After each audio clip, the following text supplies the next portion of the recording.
All right, welcome into UPod to Win the Game. I am Charles Robinson here with Jori Epstein and Charles McDonald.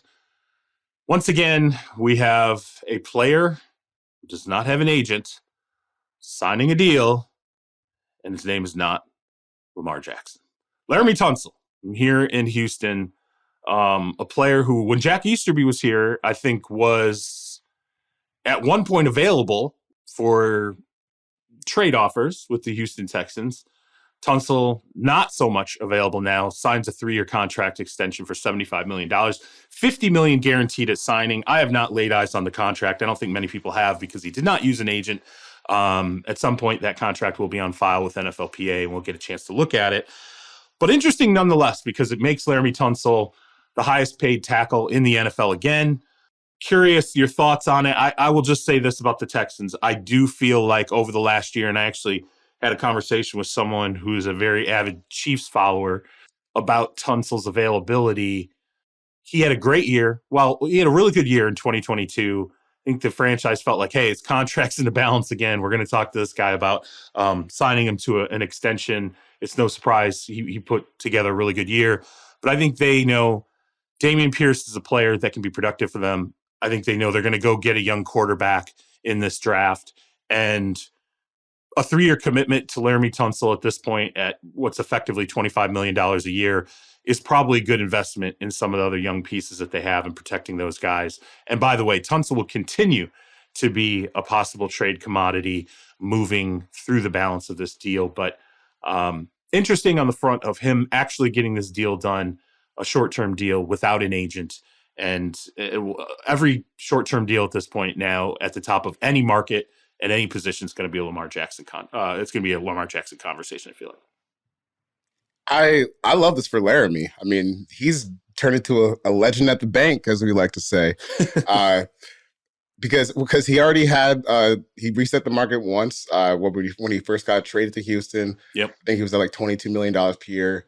Now he's at 25, and it's only a 3-year deal. So in 2 years he could be doing this again. And the cool thing about him is, he entered the league pretty young, so he's only 29 now. So if he's 31 when he hits not free agency again, but at least like extension talks again, unless he suffered like a horrible injury, he's still going to be like at the top of his game, going to be able to cash in again. So I like this on his part. I think it's smart from the Texans' part, just in case, or just from the standpoint of like you're going to have a young quarterback playing this year, and I think there's a lot of room to improve at wide receiver, but I think you can say you got at least 3 solid starters in the offensive line because you have Tunsil at left tackle, Titus Howard at right tackle, and they just traded for Shaq Mason from Tampa Bay. So there's a lot worse places for a rookie quarterback to start off than having those 3 guys and Dameon Pierce in the backfield. So I'm tentatively excited about what Houston has done so far because it just seems like the goal right now is protect whoever the hell we're going to have throwing the ball in a couple months. Right. And I think that's super important because there are a lot of positions where we would say, hey, this team's rebuilding. Why are they spending the money now? Why pay the guy? Why waste these years when you're not going to actually be contending? But I think positions including left tackle, blindside, Laremy Tunsil, what he can do on the offensive line, that's a position where in order for any kind of rookie quarterback or young players to be able to grow and start putting pieces together, you need that kind of protection. And so I think when you're deciding which pieces do we actually spend on at this stage in the rebuild, this is the correct decision to make. Well, and living here in Houston too, I will say this, there's an element of quarterback malpractice that goes back to David Carr in terms of the reputation of the franchise. They got David Carr killed, okay? They drafted him first overall. He got destroyed his first basically 4 years with the franchise. He was the most beat up quarterback in NFL history. Not in his window, not that decade. In the history of the NFL, I think David Carr was pounded mercilessly for his first 4 years in the league. And there are people that are no longer with the franchise who will tell you he could have been a really good quarterback in this league. We just ruined him. We completely destroyed him. And so I think it would have had shades of that decision to go, hey, we're going to take a quarterback with a second overall pick. And then we're going to take a guy who really can do a good job protecting him at left tackle. And we're just not going to pay him. And now all of a sudden we're opening up this massive hole that is probably going to get a rookie punished. Yeah, I mean, I think from that standpoint of not worrying so much about the dollars, worrying more about the investment at the quarterback position. I think it's one of these moves that is it's sort of a force multiplier. You're going to get better play out of the running back position. You're going to get better play out of the quarterback position. Ultimately, that quarterback position is going to affect the wide receivers at some point. You're going to have some. We're going to talk about Brandin Cooks not being there anymore later in the show, but a competent move from a franchise that has not made a lot of competent moves. And I had a conversation with someone inside the franchise. I think there's a feeling that all of a sudden they're like, hey, we kind of feel like we turned a corner here. Like Jack Easterby's not in the building anymore. So there's a lot less drama. Things feel much more calm. D'Amico Ryans comes in. It's like, hey, we made a competent move at head coach. We feel like we've settled there. In terms of Nick Caserio, the general manager, and how he moves forward, there's a lot less sort of wonderment about what does he want to do? What kind of GM is he going to be with the head coach? I think there's just a feeling inside the franchise. They're starting to make smarter moves. And to me, this is one of those signings that reflects it. I do, though, think we should touch on the fact that Tunsil did this deal without an agent. Roquan Smith, we saw Roquan Smith do fairly top of the market deal at the linebacker spot without an agent. Again, it's a short-term deal. And in terms of like Lamar Jackson, I look at the Tunsil deal and I still feel like that's part of how the Ravens and Lamar Jackson can exit out of what's going on right now. Tunsil did a 3-year deal. He's going to get back to free agency, I think, at 32, 33. Okay. But Charles McDonald, before we started the show, we were talking a little bit about this, and you're going to start that negotiation probably at 31, 32, right?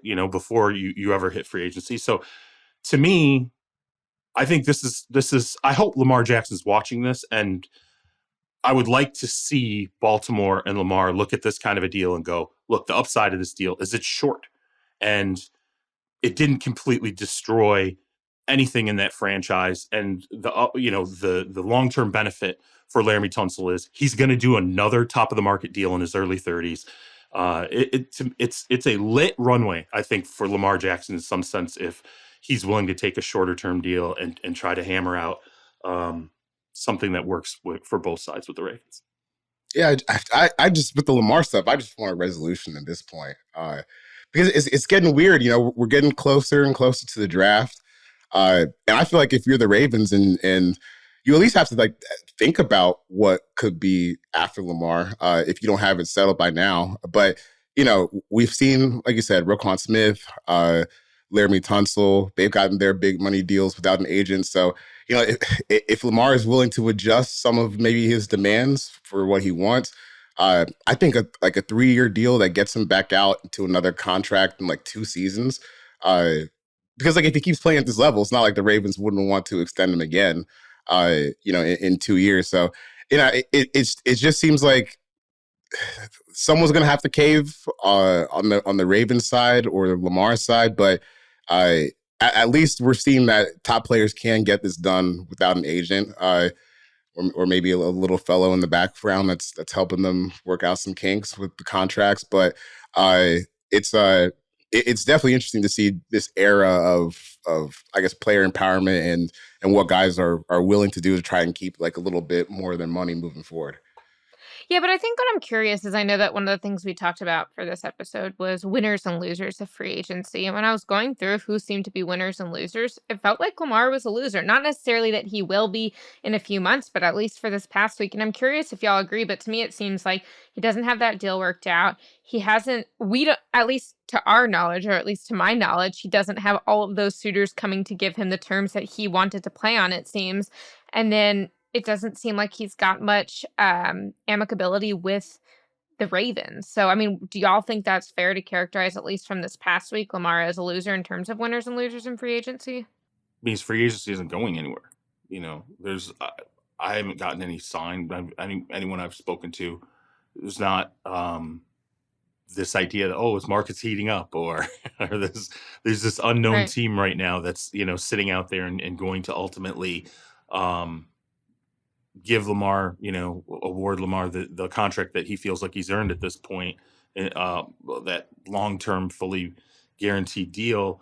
I think it's unfortunate because, the conversation around Lamar has been sliced up in a lot of different ways, and I don't think anyone's really wrong. There's a conversation about race because he's a black quarterback, and he has done this this contract negotiation in a way that the league is not really familiar with. It is different than the Deshaun Watson situation. So, it feels like and let's separate Deshaun Watson off-field stuff with what he did on the field, which was hold out for a year. I mean, it kind of feels like it's heading down a similar on-field path in terms of heads butting with the franchise. But there has been a conversation about race. There's been a conversation about how he plays the position, injury, a couple years straight, not playing full seasons. There's conversations about the position. There's conversations about whether or not you have an agent.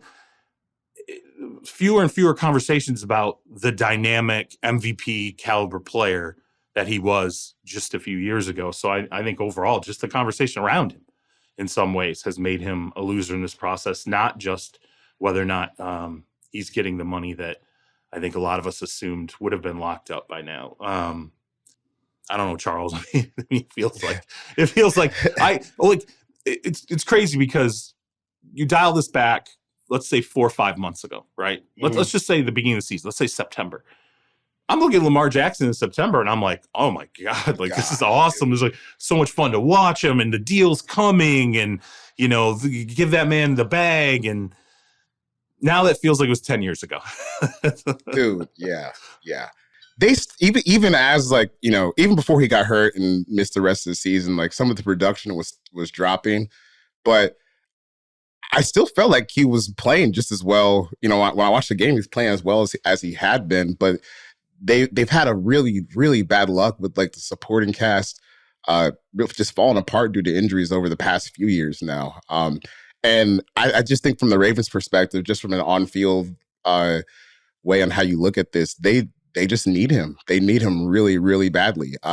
Because another thing, do you really want to start over in this division where Joe Burrow is certified? Deshaun Watson, I would kind of be surprised if he played that poorly again, every year moving forward. I don't know if he's ever going to reach the heights of he was, but we assume he'll be better than he was last year. Right. I assume he would be better than not being better than Jacoby Brissett last year. Right. And then even Kenny Pickett and the Steelers, they're always good. They're always the tough out just because they're the Steelers. And even Kenny Pickett, he might not be a star, but he looks functional at least. So, do you really want to start over and, be looking for another quarterback while the other 3 teams in your division appear to have a quarterback? And then, the scoring fell off a cliff when he left.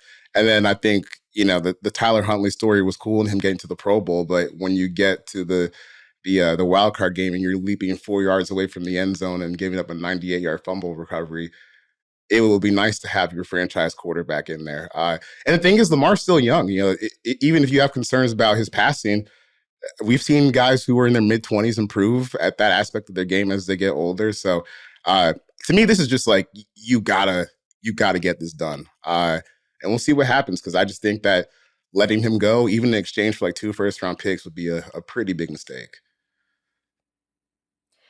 Yeah, no, I think it's definitely fair. And again, even going back to the winners, losers, I think the same way that teams can seem like a winner now because they got this good acquisition or they got a player with a lot of upside, and then 5 months from now we feel very differently. I think the same thing is with Lamar. I don't think it's too late for him to salvage on field, his career off field, the bits of his reputation that have been at least shifted at the very least by this free agency. But I definitely don't think that he is in a better spot now than he was a week ago, or than he was a few weeks ago, or than he was a few months ago.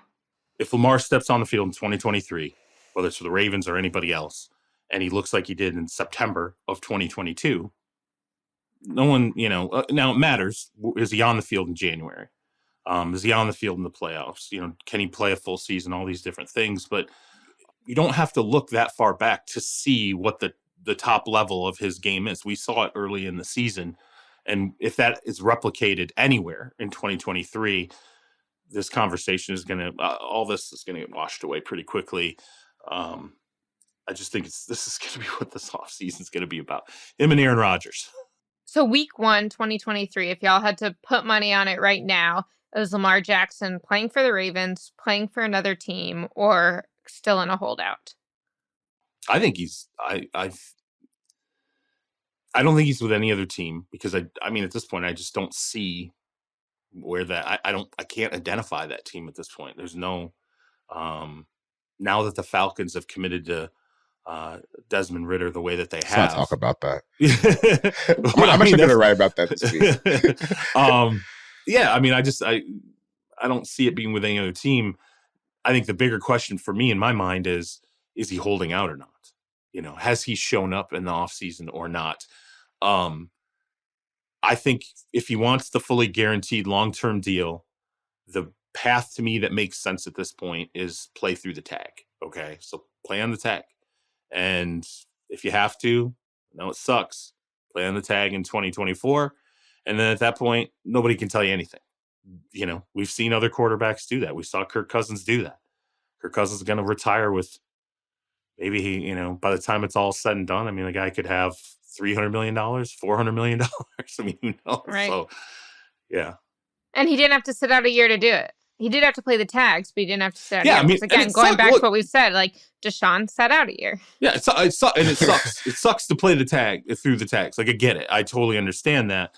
But the leverage that you have once you play through those tags is unreal. It's insane. And there's no question in my mind, unless something catastrophic happened to Lamar in the next 2 seasons, I think he would have that kind of leverage. Now, there's the depreciating aspect of his game of running. There's no quarterback. Josh Allen, that's going to depreciate out of Josh Allen's game. It's going to depreciate out of Lamar's game. It's going to depreciate out of Jalen Hurts' game. Every single player who exposes themselves running the football and being dynamic, it's awesome for about 5-6 years. And then it starts to slowly slide. And it's going to happen to Lamar, just like it's going to happen to every other guy that has that dynamic part of their game. It's just, can he adjust to it? So let's talk about the Panthers. Panthers end up signing Adam Thielen, which to me, what are we talking about? He's a possession guy at this point. It's not the high-end receiver he was a couple of years ago. But it is interesting because you look at the moves they've made. Miles Sanders, Hayden Hurst. You're going to get Andy Dalton, a bridgy quarterback. You move up to the first pick in the draft. You're going to take a quarterback there. They're still, from my understanding, had a chance to talk to someone in the franchise, and I know Vegas says it's CJ Stroud.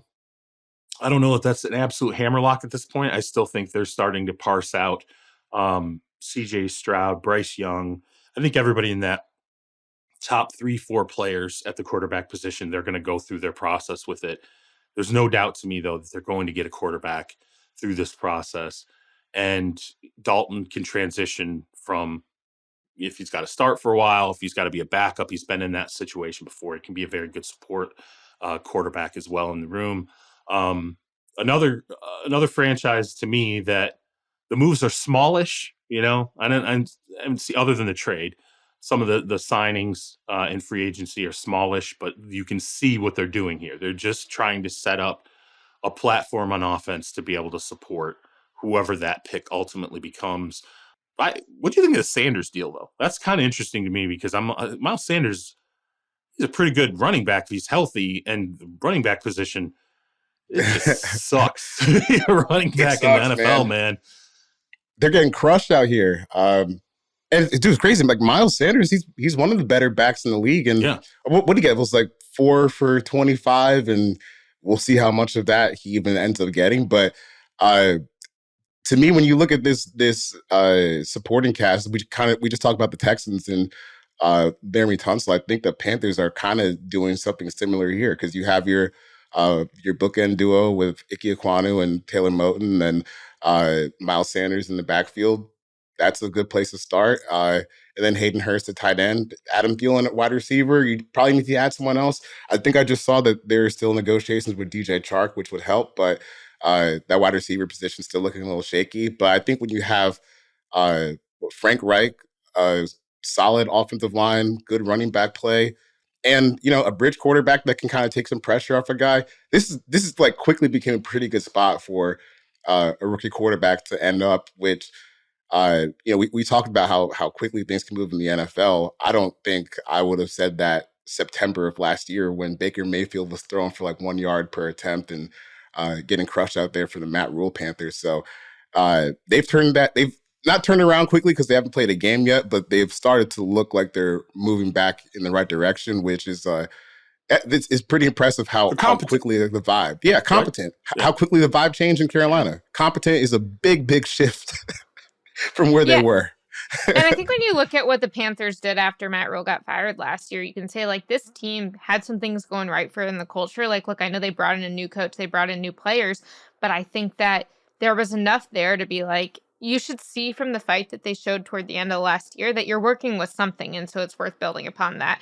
As it relates to Miles Sanders' deal, I mean, that was pretty crazy to me because he's getting $6.25 million a year after rushing for 1,269 yards, 11 touchdowns. I mean, he was averaging 4.9 yards per carry. He was productive and efficient, and I don't think you can say it's just the offensive line, and that's the high end of the deals now. And then I was talking to some people because I wrote off the Cowboys releasing Ezekiel Elliott, and it's just kind of like where the market has gone since Zeke signed his 60 or 90 million per year. Like, yeah, Christian McCaffrey's still making 16 million a year, but he's basically a receiver as well.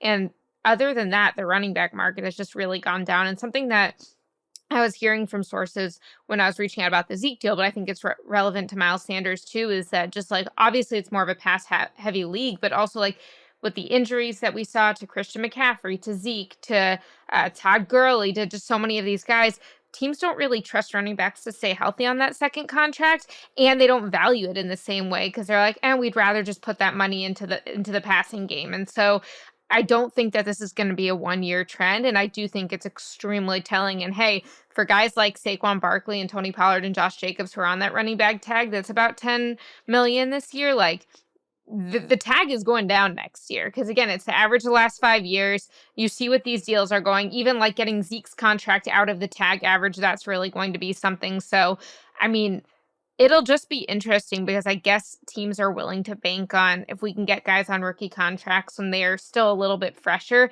that is enough. But it seems like last year we saw a little bit of a dip in the passing game, scoring down, all of that. So it's a little bit surprising to me that even with those trends, teams are still valuing the running back, not just less, but like significantly less in terms of the market. It's the opposite of we've all heard the saying, if you have 2 quarterbacks, you have none. If you have 1 running back, you have none.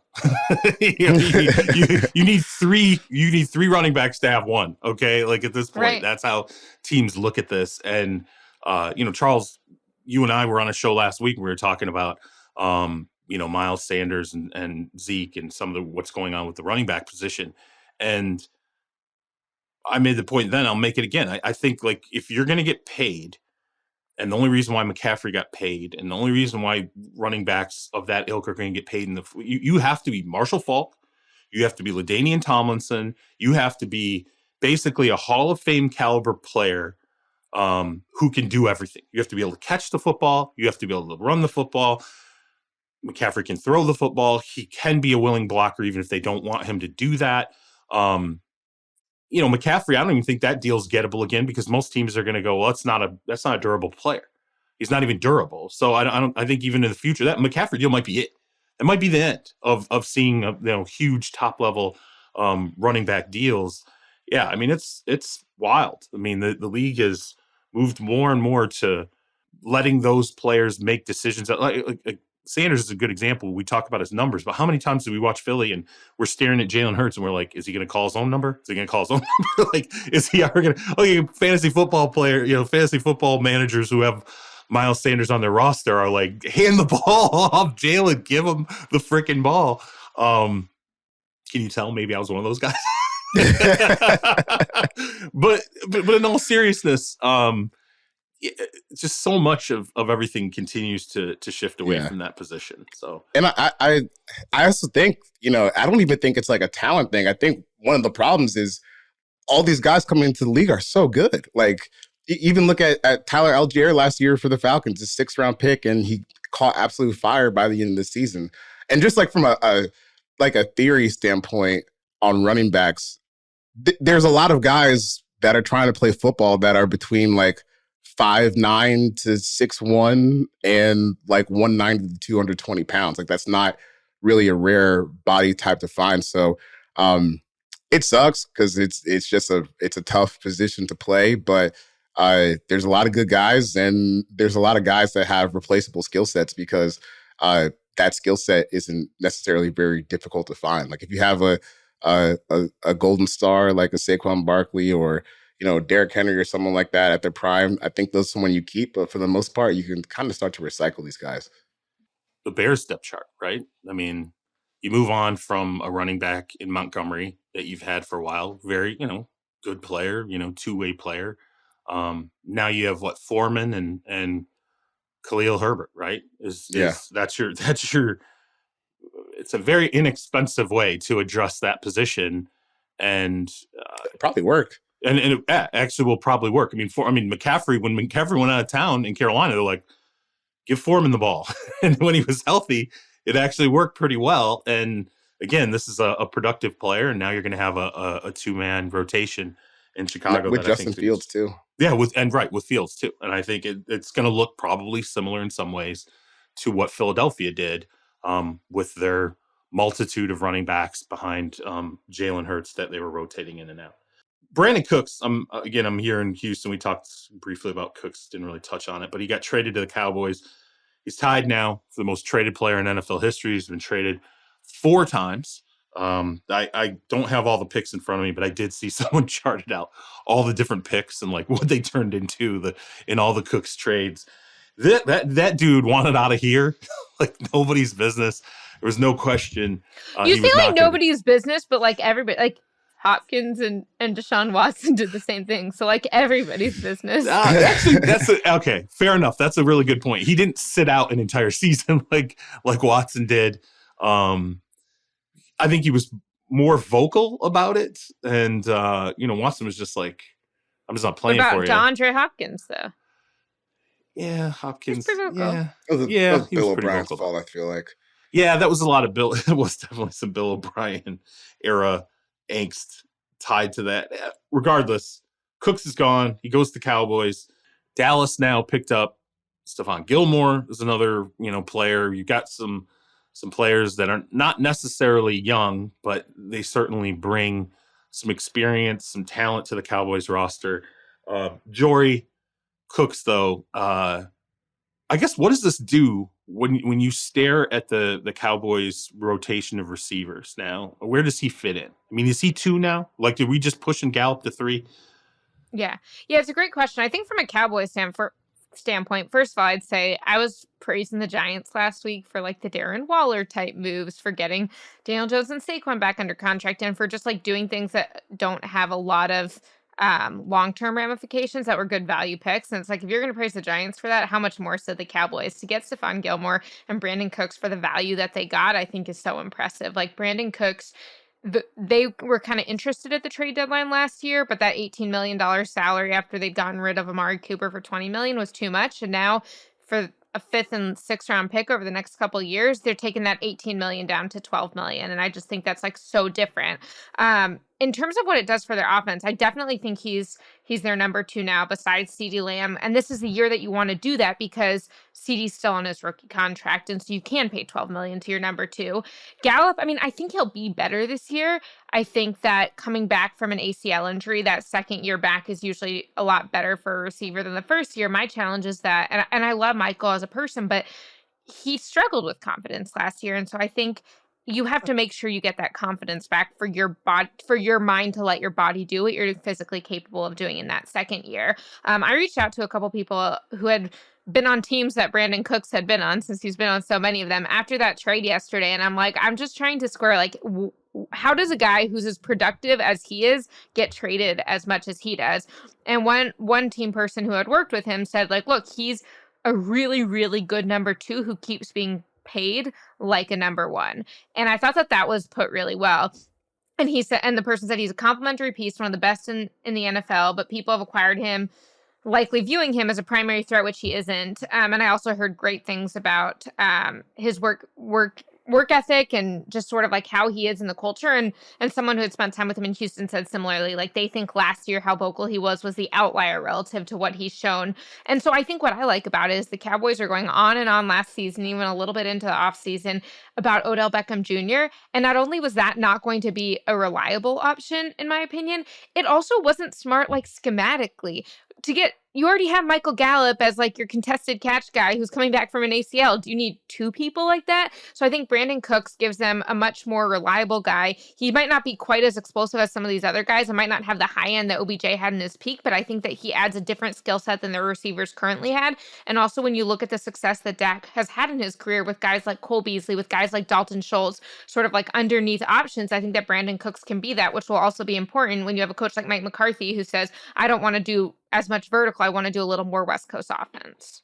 I was talking to someone yesterday. I think that CD and Brandin Cooks, that's such a good 1-2 combo for like Dak's skill set specifically. Because I think Dak is I'm not sure Dak needs like a super dominant number one receiver. I think CD is going to get enough targets in that offense, but just someone to help take the pressure off that a little bit while they kind of figure out what the next era of this offense looks like, moving on from Zeke.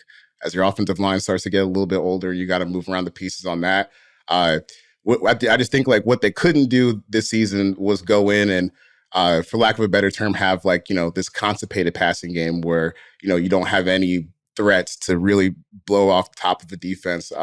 Even if McCarthy wants to be more West Coast, it still helps to have a guy that can do something like that. Because even if you go back to basically all the times that Brandin Cooks has gotten traded from the Saints to the Patriots to the Rams, like they were all getting him for that deep threat position. Because remember when he got to the Rams, I think he was replacing Sammy Watkins in like their deep threat role, and he's really good there. And he even had some moments in Houston, and then Houston became Houston. He was like, "Oh, remember how I said I didn't want to be traded? That's actually a lie. I'm so sorry. I got to get out of here." But I do think it's interesting that like on social media this week, I've seen a few Texans players defend Brandin Cooks, like his character, because they're fans of like, you were curmudgeon. They're like, no, we get it. He was a good player. He worked hard, but sometimes the business says I can't be here any longer. Yeah, come on, Houston's a shit show. I mean, really. Yeah. I mean, we're not gonna. I'm not gonna hold. Frankly, I wouldn't hold anybody who wants to, be pissed off about how the last couple of years went in Houston. I don't care who they are. They're fine in my book because it was a complete mess. There's people inside the building who will tell you this is terrible. Like it was, we making every wrong move, firing coach every single year. The whole Easterby thing, like what that devolved into inside the frame. I mean, there was literally nothing about that. So even ownership, Brandin Cooks is fine. Like nobody should have any problem with anything Brandin Cooks said while he was in Houston. And wanting out. So and on that note, I think the Texans probably could have gotten a little more value for him. I don't think that. I think the Cowboys seem to have won that deal when you look at the numbers and the fact that the Texans are taking on some of his salary and not getting a higher draft pick. That said, if they're going to come in, new coaching regime, new young quarterback, all of that, and Brandin Cooks is unhappy, I do think there gets to a point where, like, get him out of there. Not because he can't be great elsewhere, but, like, that did not seem like it was going to be a productive piece for this environment that we were just talking about at the beginning of the podcast that the Texans are building. Yeah. I think part of it, though, was the fact they couldn't move him last year. The Cowboys, for the value, and again, they haven't played a game yet. We'll see what it looks like on the field. It should, and conceivably, the way it's stacked up, it should be really good for the Cowboys. And the Texans, again, they know the core pieces. They kept Tunsil. They're getting the quarterback. They've got a running back. They're building in the way that they want to build. They'll have to figure out what to do at the wide receiver position, which definitely got worse without Cooks in terms of a talent standpoint. Real quick before we go to ads, I want to talk about the Bengals signing Orlando Brown to a 4-year, $64 million deal. Orlando Brown, I think if he had signed an extension with the Chiefs last year, okay, so the Chiefs tried to get a deal done with him for a very long time. This deal compared to what he could have signed with the Chiefs, I think we're talking about a guy who potentially lost 6 million, 7 million APY by not, doing the deal at the time that he did it. It's a value add, I think, for the Bengals. Ultimately, we'll see how the Jonah Williams situation shakes out. He's clearly upset, but for Burrow, I think this is a good thing for Joe Burrow because it continues to add talent to that offensive line. And I think especially if Jonah Williams stays in the fold there, it gives you some options in terms of your flexibility at tackles and guards. The deal he could have done, I think the extension he could have done with Kansas City had he stayed even this offseason, which was going to be a lesser extension that he could have done a year ago, still would have been more money than he ultimately got in Cincinnati. It's a rough world out there. I mean, this free agency, frankly, has been kind of tough in a lot of ways on a number of guys, and this is one of those examples. That, like, when I saw the deal come across, I was like, woof, that is way, like, significantly less than, we've been talking about the past, couple off seasons. And honestly, like, it's really functionally just like a 2-year deal for Orlando Brown before the Bengals can start to look elsewhere if it flounders. But man, during the Orlando Brown saga over the past few years, I'd always felt like, man, it seems like you're kind of overplaying your hand here a little bit, just a smidge. You got to the left tackle spot. I don't know if 25 per is what's next in your cards, is if that's what the crystal ball holds for you. And that, I mean, we didn't even get close to that in terms of APY 25 per. We're looking at 16. It's not what he was going for. But hey, the Bengals, they got their left tackle. I was a little surprised that they did this and while having Jonah Williams on the roster, because it's not like Jonah Williams is a bad player. Maybe they feel like Orlando Brown's a little bit of a better fit. I have some questions about that, but Orlando Brown, he gets to play left tackle. He gets to honor his dad, but the contract here was a big cut from what he was really looking for just last year.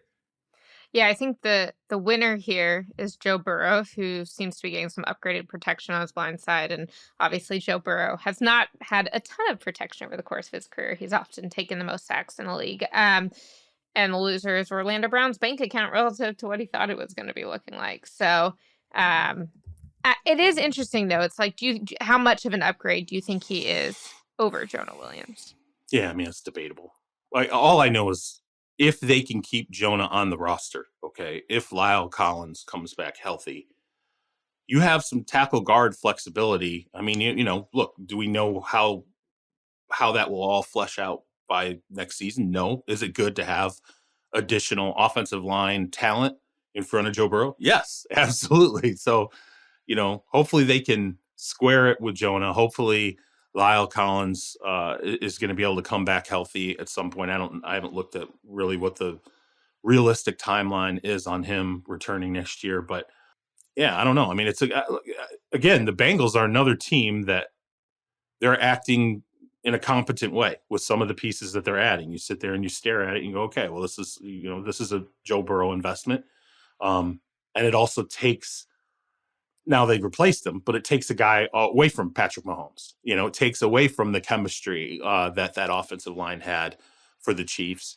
So, in some ways, you're kind of robbing the team that you could ultimately end up running up against in the AFC playoffs at some point. So, and for those who follow PFF rankings, which I know some people put more stock in them than others, it looks like Orlando Brown was their 19th rated tackle after the 2022 season, and Jonah Williams was 61st. So pretty significant difference there.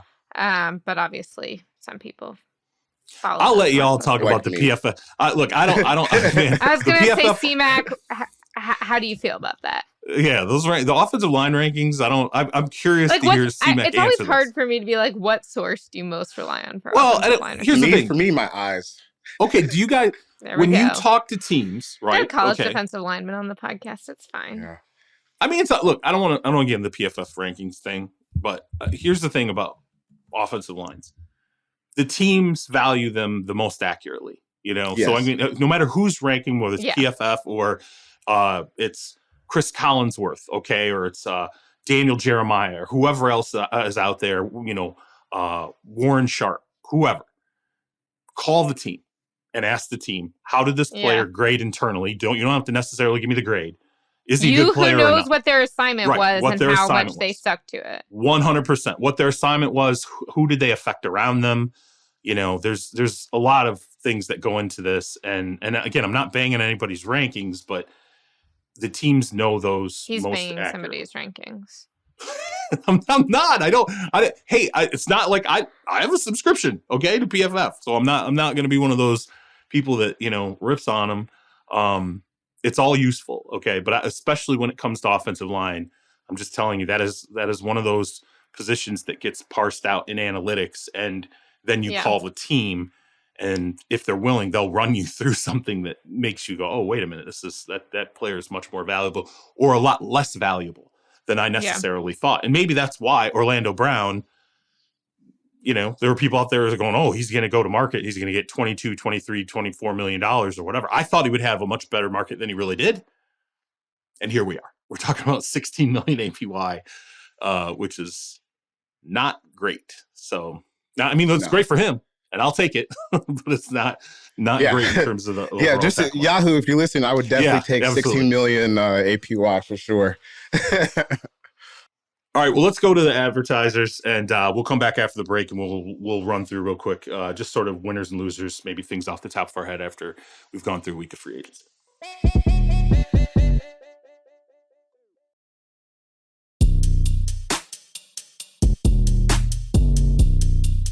All right, welcome back in. As I said, I want to talk about winners and losers in free agency. I will let y'all steer this wherever you want to go, but I want to talk. Look, Odell Beckham Jr., I continue to stare at this situation, okay? And now Odell has tweeted along the lines of he doesn't know where the 20 million APY number came from, and suggested that, he's not necessarily saying he has to have 20, but 4 is not enough. And I'm paraphrasing his tweet here, but he's kind of insinuated on his own social media that he's been offered seemingly $4 million to play the position of wide receiver in the NFL. I hate using loser, okay? It's not been a good free agency process for Odell Beckham Jr. when I thought if he's in the $12 to $13 million range, he'll get a deal. Now I have no clue whatsoever what his market is. And I definitely know this. Jori, how the hell did he go through this process last year with the Cowboys, with the Giants? He gets courted by a few teams, and there's this idea that he's going to show up and play in the playoffs. I don't think he was going to play in the playoffs. Not based on how this whole process has gone, the video that he put out of him, running routes, and this suggestion that, he basically just now got back to full health before free agency kicked off. I don't know how you would have gone through that process last year seeking a realistic long-term contract when it was clear in my mind that he wasn't going to go at any point last season. Yeah, I wrote a column when the Cowboys brought him in for a visit that I think I still stand by, which is that there's Jori, the owner, and Jori, the general manager, and they're often working off of different premises and goals. And Jori, the owner, was the one who was pursuing OBJ like that. I think that maybe there was a sliver of hope that, hey, he's going to be a little more advanced than we thought. He'll come in for a workout. His medicals will be ahead, even just at least for some sort of limited snap count deep into the playoffs, which the Cowboys definitely could have used a receiver like that in the playoffs. But I think it became extremely apparent, especially when he wouldn't work out, that wasn't what was going on. And then at that point, there were some in the Cowboys, like Jori, who were just loving the show and loving what it was like that the whole team so much of the team could rally around bringing him in and be like, look, we're this destination to go. But you even got to the point in the locker room where DeMarcus Lawrence was like, if he's bringing the circus, we don't want him. If he's going to come, if someone can help the team, fine, but we don't need a circus here. And I think it's hard to say that even now that he is seemingly more healthy and able to contribute in 2023, that you can't expect the circus. One, he's been a circus for a long time, and some of that can be good, some of that can be bad, but also just to go through what you went through last year as if you're able to ready to play, as if you think you deserve a certain amount of money and you're going to go from team to team in the middle of their seasons. I don't know. I can see why some players felt like it was a little disrespectful, that they're trying to chase a title. They're trying to chase a postseason. berth, and this guy's like, hey, hold on, I'm just going to show up, I'm going to meet with your leadership council, I'm going to take your top players to the Mavs game, like all this type of stuff. And so I don't know, all I can say is I think that Brandin Cooks over Odell Beckham for the Cowboys was a really smart move. And I know there's a big difference between 4 million and 20 million, but I think that Odell needs to kind of prove why he's worth the money that he thinks that he wants. And I don't know that he's going to be able to right now. What do you think, C-Mac?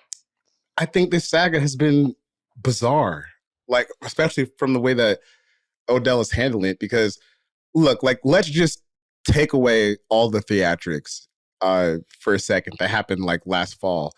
And we just go back to just the fact that a 30-year-old receiver tore his ACL the second week of February. Why would anyone expect him to be ready to play like at any point during last season? You know, as you get older, it's tougher to bounce back from those injuries. And I know we've seen guys that are younger, come back from ACL in like 8 months, sometimes even shorter than that. But I just feel like the timeline that he was putting himself on was just not realistic for the injury he suffered and the timing of the injury that he suffered. Because look, like we just passed like a year, a calendar year since he tore it last year. So it kind of makes sense that like he's just now getting to a point where he can work out and show teams what he has. But it just makes me question, like, what were you doing last fall? Like, it makes sense that you were rehabbing a torn ACL last fall. It doesn't make sense that, you were trying to tell people that you would be able to play in the playoffs when there's no proof of that being true. Like, you can't run. Why would I assume that you can play in, the most important games of our season? And also, why would I just throw you out there as that's the first game that you played in about a year? I've just been confused at the way he's been handling this. Maybe like part of it is just denialism, where you were 30 minutes away from kind of getting your career back on track, Right. tear your ACL. Because I think in that back half of the season with the Rams, like he did enough to get like some career stability back. Sure. And then he lost it. And now he's just kind of floating in limbo. But I still think the way that last fall was handled when he was talking to teams was just bizarre, really. So I'm interested to see what this contract is. $20 million was never going to happen. But, I still think he can probably be like a number 2 or number 3 receiver for a team as he gets back into shape. But I don't know that 12 or 13 can happen now. Right, well, I have no that would clue. be a lot for the role he's going to be playing. In his entire career, okay, spanning all the way back to 2014, he played 2 16-game seasons. Twice he hit a full season, right? He hasn't had the dominant double-digit touchdowns caught, 1,000+ yards. And I'm not talking about that, couple of seasons where he just caught, had just over 1,000 yards with the Giants or the Browns. I'm talking about, show me the last time he played full healthy season, had double-digit touchdowns, put up dominant receiving numbers. It's 2016. It's forever ago. Okay, that's a long time ago. I don't know. I mean, he's a snapshot where everybody is a snapshot of what he once was. He's a Xerox copy. Okay, it's just completely bizarre. And I'm sitting there and I'm like, all right, where's the market for him? Is it, I know people were talking about the Patriots and the Chiefs. I think it's interesting that the Chiefs let Juju Smith-Schuster, he's out. Let him slide. Where does he go? The Patriots. So now I'm like, okay, maybe the Chiefs are that destination. Maybe Odell Beckham Jr. You do another 1-year deal and go play with Patrick Mahomes and hope you can put up a fully healthy season. At this point, I'm like, well, then it's just a series of 1-year deals until it's over, because I don't think he gets a big long-term deal now. I don't know that if he does a 1-year blow it out season, he could do a big long-term deal a year from now. Okay. Because he's just another year older and closer to that, to the end. I don't know if it's the Jets and, Aaron Rodgers goes there for a year. I don't know what's left for him. That's the crazy thing about Odell. I just don't know how the rest of his career, pans out. But the idea that he's suddenly going to reemerge at this age,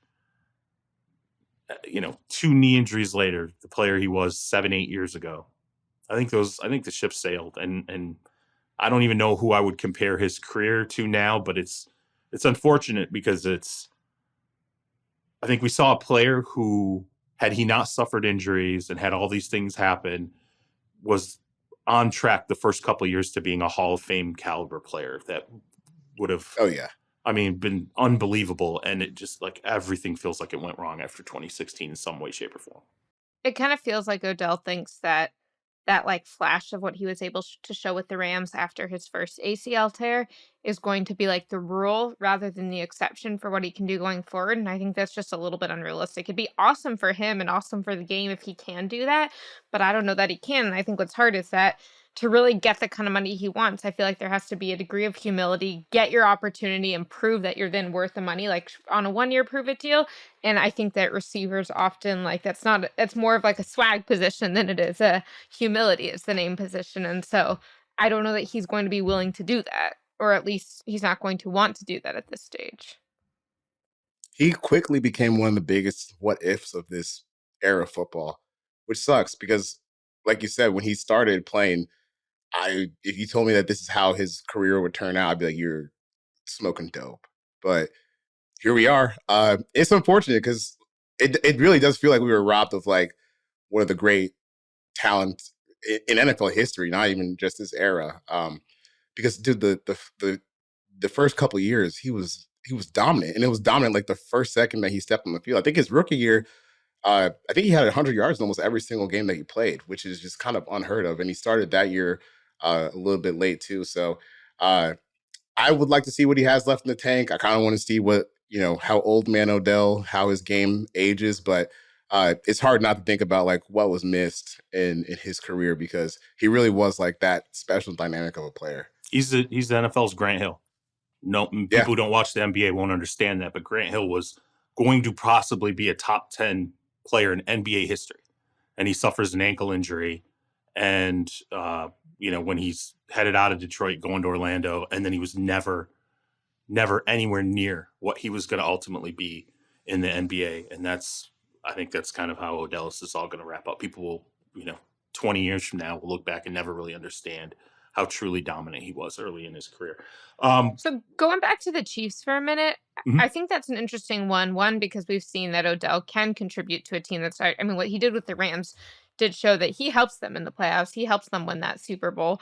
I think that he likes the idea of being able to contend, of being able to bring his energy and use it positively, be like, get a team over the hump and bring them the fire. And I think that Patrick Mahomes makes receivers look good, and so if he's trying to prove it, I could see that. So and also Des Bryant, who's pretty close to OBJ, did tweet out that like he wouldn't be surprised if Odell or DeAndre Hopkins ended up with the Chiefs. So I'm curious, if y'all are the Chiefs, how much would you pay him for this year? I mean, I think you would think that you would want a pretty incentive-laden contract of like the more you're active, the more you're producing, the more you make money. But I mean, do y'all want to give him $8 million? Do you want to give him $6 million? I mean, is it like 6 guaranteed up to 8 or 10? I mean, 8 guaranteed up to 10. Like, what do you think would be a deal that could get him done to Kansas City? Well, if he's being offered 4, I'd say not quite 4. Yeah. We'll, go 6, and then a lot of incentives on top of that. Like, hey, it's a deal that can push to double digits, 10, maybe even 12. If you blow it out, if you're a 1,000-yard receiver, if you catch 100 balls, if you catch double-digit touchdown passes, if we win the Super Bowl, there's another, 500 G's in it for you. That's the structure you want if you're a team. Yeah, and I would love to see him with Mahomes, right? Like, it'd be great. Yeah. I absolutely. Like, if we could pick any team in the league and say, let's put Odell there, it would be amazing to watch him play with Patrick Mahomes. So, if he's what he was with the Rams, he was a great red zone piece for them. Awesome red zone. Right. Great, as you said, contested catch guy for the Rams. So, yeah, it would look amazing with the Chiefs. And I do actually think, I don't want to say there's a need there, because, Patrick Mahomes clearly was able to do it without Tyreek Hill. But it's a slight need. It'd be nice. So, be a good piece to give Patrick Mahomes after the offensive line now is a little had a little shake up. So they don't have any veterans at receiver either. Yeah, it's a lot of young guys. Yeah, Sky Moore, Kadarius Toney, like Cheap their guys. oldest. Yeah, their oldest receivers looks like Marquez Valdes-Scantling, and he's a guy who just got to his second contract. So I think they kind of do need a vet in that room. And look, if anyone can make it work, it's 15, Patrick Mahomes, the most underrated quarterback in NFL history. I think it'll be a good fit, but I get on the money. I'm not really sure, how you would parse that, but it would have to be something incentive laden because if he gets back and he surprisingly is in a better shape than we thought, then yeah, like he's someone that can be a real contributor for your offense, but the floor is not as high as it once was with him. What about I'll leave the floor open for you both. Winners, any other winners in free agency? We've been through a week now. It's going to get considerably slower. Any teams? I mean, Charles, your Falcons. Your It's a Falcons, good start. They did everything, but okay, caveat here. Let's be honest. Teams that spend a ton of money in free agency, I think we always look back and then we're like, man, it was regrettable because they, just end up spending a ton of money that doesn't necessarily mean a team's going to go out and turn things around. The Falcons have spent as much money as almost anyone in free agency, if not more. You, Charles, have watched that team closer than Jori and I. I mean, are they going to be exponentially better? I mean, is this? Is it all just boiled down to the quarterback, no matter what? It's. I mean, the defense. I mean, they haven't played defense since like Michael Vick was a quarterback, so that is something that still needs to get worked on. I like the Jesse Bates signing. Jesse Bates by far the highest paid safety on the market this year, which is probably fair, but I'm interested to see how that works out. I want to say they should be a lot better. I've been burned a lot with this team, so like it's hard to fully have faith with what they're doing. But like I like a lot of the moves that they made. Extending Lindstrom, getting McGarry back. Those guys were a huge part of how they were able to run the ball last year. And then even the trade for Johnny Smith, signing Mac Hollins, you're adding a little bit more legitimacy to the supporting cast than they had last year because really last year, especially once Kyle Pitts got hurt, it was just Drake London because Olamide Zaccheaus, he's like a third receiver kind of gadget guy, but they just need to take some pressure off of the young guys. So I think they started off with a good offseason. We'll see what happens with the draft. The thing is just like, dude, don't dangle Lamar Jackson from my face and then tell me I can't have it. It's like the Kevin Garnett scene in I forget what the movie, the Adam Sandler movie. Yeah, Uncut Gems. Why would you show it to me if I can't have it? Because I actually think Ritter is kind of promising. I think when you watch his arc through the last 4 games, I don't really have a problem with him starting this year. I think the team, in terms of just like their win-loss schedule compared to the win-loss record, compared to like the actual talent on the team, they're a little bit ahead of schedule. But I think this is the year you kind of really need to start winning some games, especially when you look across the division. It's like, man, this NFC South, it's like it's a circus, man. You got Desmond Ritter, Baker Mayfield, the Panthers are gonna be starting a rookie, and the Saints have Derek Carr, which is, Derek Carr is the best quarterback in the division, but on any given day, he could be the worst quarterback in the division too. So I would like them to at least push for, the NFC South title in a more real way than they did last year. But this is still a team that has a good amount of ways to go. I mean, they need edge rush help. They need to find another corner across from AJ Terrell. So they're not quite done. But I will say for Terry Fontenot's first offseason with money, it's been productive. Yeah, I mean, I said my main winner earlier was just Joe Burrow getting an upgrade at left tackle when it was not necessarily expected he would. So yeah, I think the Cowboys are winners. We'll see if it pans out in the season and if they can do something they haven't done in close to 30 years once postseason comes. But I do think they made a couple really good moves and didn't have to break the bank to do either. Dak Prescott is probably a winner, getting Brandin Cooks in that offensive room and not being left without Amari Cooper and without a replacement for Amari Cooper. I'll give him winner status. I guess he probably feels less like it after losing Ezekiel Elliott, but in terms of his weapons, he's got another good one.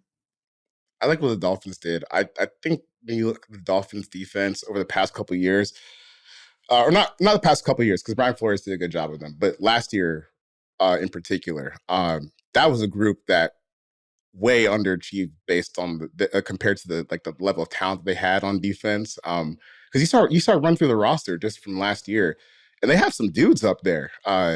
Christian Wilkins, Jalen Phillips, they added Bradley Chubb late in the year. I know, Xavier Howard is not maybe the shutdown guy he once was, but he's still a quality player. Yeah, and now you have Jalen Ramsey, you have Javon Holland, and I think what's kind of interesting is this defense that Vic Fangio is going to be running in Miami. It's kind of like a Diet Coke version of the one that was really good with Brandon Staley and the Rams. When he kind of shot into coaching superstardom. Don't have Aaron Donald, but you got Christian Wilkins. You got this version of Jalen Ramsey. You got some good safety play. I mean, it's a group that can really fit seamlessly into this defense. And if they can get like that side of the ball to start playing up to their talent level, this is a really scary football team. So I thought they had a really productive offseason. And now when you look at the defense plus Vic Fangio, they should be able to make a more serious run at the AFC East title. I remember when, Gruden was with Tampa, and he was the hottest thing ever after obviously he got dealt from the Raiders to Tampa.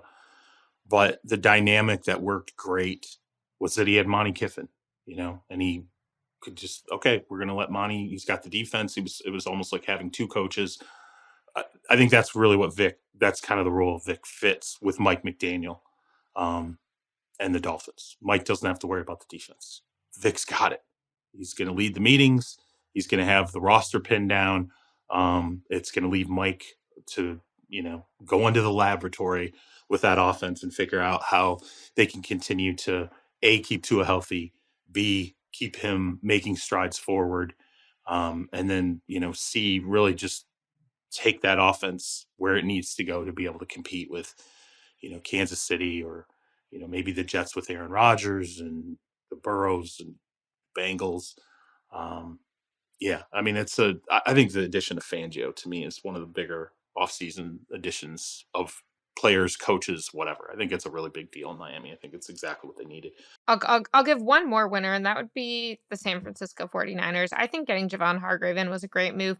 I can't remember if I've told this story on the podcast before, but there's a conversation that John Lynch and Kyle Shanahan had when they were first sort of getting aligned to join the 49ers together. I think it was, in Shanahan's interview, essentially where they had a certain number of marbles or whatever it was to allocate as if it were a salary cap, and they were each going to allocate it by position, and they both allocated a ton to defensive line, and they were like, okay, that's good that we are aligned on like how significant an investment we always want to make on the defensive line. And I think that this is another example of it. I think it's something that's worked really well for them, and it's a big reason why we've seen them continue to get far in the playoffs. Obviously, they have a ton of skill players on offense and an incredible coach in Kyle Shanahan, but that's something they really believe in.